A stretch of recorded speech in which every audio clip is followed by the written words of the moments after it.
Fred VanVleet is 7th in the NBA in fourth quarter points. He has 132 points in the fourth quarter this season. It's actually just one behind Kevin Durant. Very impressive. Which is very impressive, which I think gives a little bit of context as to, like, okay, I know people weren't happy with the last shot last night. I wasn't happy with the last shot. You know, it wasn't the best play. It wasn't the best shot. It wasn't a very high percentage shot. And it got blocked. And the Raptors lost the game. Having said that, though, Fred in the fourth quarter this year has been ridiculously good.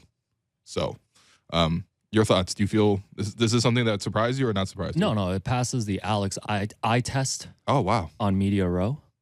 Where does this eye test compare to my watching them warm up test? I think it's down there. Yeah, wow, it's down there in terms of analysis. You shouldn't take. You should take with a grain of salt. But I mean, where would this team be without Fred? I know they're 11-14 right now. They would be number one on the Tankathon website right now. They'd without be 1-24.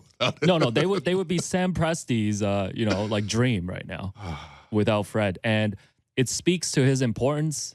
But I think every time we talk about Fred, it also speaks to the mediocre performances, from the rest of the roster. Do you trust Fred as a closer? As the closer, let's say. As the closer is hard. I was joking to you the other day, like, it's hard if your number one option is shorter than Will Lou.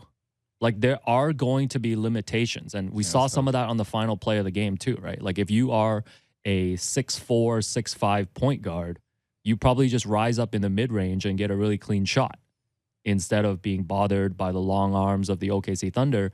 But I do trust Fred developing as a playmaker, and again, set aside the final play against OKC, as a playmaker, as a decision maker.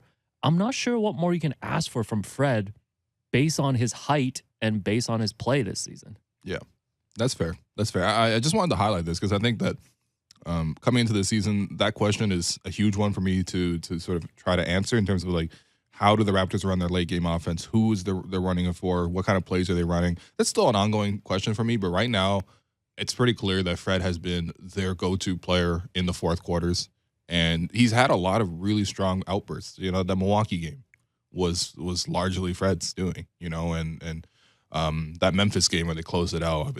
Gary was great in the fourth quarter too, but Philadelphia Fred, when he did the Sam Cassell dance. Yeah, Washington on the road when they beat him. Like, it's just like, it's all these games where he's been so important in the fourth quarters. And, I think that speaks to part of his leadership. So that's the first stat I'm going to give you here. I got 9 more for you. Okay, another one with Fred VanVleet. All right, key stat number 2. Fred VanVleet is first in the NBA in distance traveled. So they have, like, cameras in there, essentially, like if you're wearing a Fitbit and you're just running around.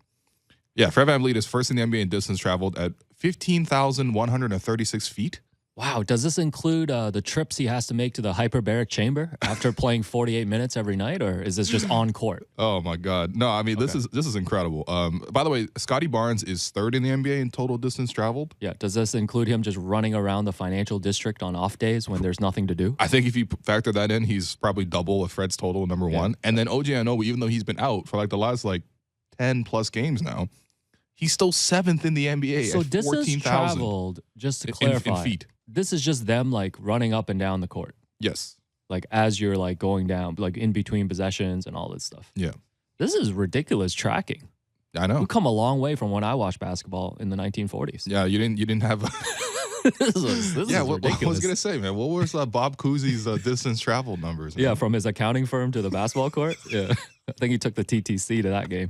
No, I'm generally impressed, not just blown away by the fact that Fred is first. I'm blown away by these stats. I'm gonna spend the weekend thinking a little bit about stats I would like to see the NBA start tracking. Yeah, some of the tracking data is a little freaky, because they also have speed. But my thing is what is this for? Is this just to track the mileage of a player? I don't know, man. Yeah. But in any case, yeah. So Fred has obviously played a ton of minutes. In those minutes, he has obviously done a lot of work on both ends of the floor. But I think this is the thing with when you're seeing this as in the context that Scotty's third and OG's seventh, Nick is working these guys so hard, and these guys are working really hard. Nick has no choice. Yeah. Unless you're not trying to win. Oh, which, I got stats on the bench later on, later down the list. But man, Fred is, he's obviously just carried such a heavy load. Same for Scotty. And again, we need OG back because, come on. He's got to regain first place somehow. Key stat number 3, Yuta Watanabe is the third fastest player in the NBA at 4.6, I guess meters per second or something like that. I forget what the specific stat is. It's right behind Doug McDermott and TJ McConnell for number 1, and Svi Mihajlovic is number 3. So this is the speed of them on the court? Clearly, obviously, the fastest player in the NBA is not Yuta Watanabe or any of these guys listed, right? It's probably going to be like, I don't know, like John Moran or... Yeah. But what does this say about Utah? De'Aaron Fox. He's a real spry dude. It just says these guys don't stop moving. It's actually kind of incredible. That's a good point because Utah does not stop moving. Yeah. To fight for those 4 points and 2 rebounds. You know what I'm saying? He works really hard for that. It seems like we're always slandering Utah, but I swear we appreciate it. No, he's the best 3-on-3 player in the league. His effort is very appreciated. It is. If you told me we had 5 Yuta Watanabes off the bench, I would feel all right. We will still score 15 points off the bench per game, so I guess you're good. No, that's pocket threes 5 times. So those are pocket 15s. Yeah, okay, damn, you're right. So, but the Raptors as an organization are trying to clone every player to be like a Scotty Barnes type, you know? I'm suggesting we do Yuta Watanabe cloning. I honestly wouldn't mind a second Yuta off the bench. He is a prototypical Nick Nurse player. No, he is. And this is something where when Nick said earlier this week that, he has to limit Yuta's playing time because he plays so hard and he's so exhausted. This is one of those stats that actually kind of confirms that. Like, he really is just moving as fast as possible out there. And but Svi is 3rd?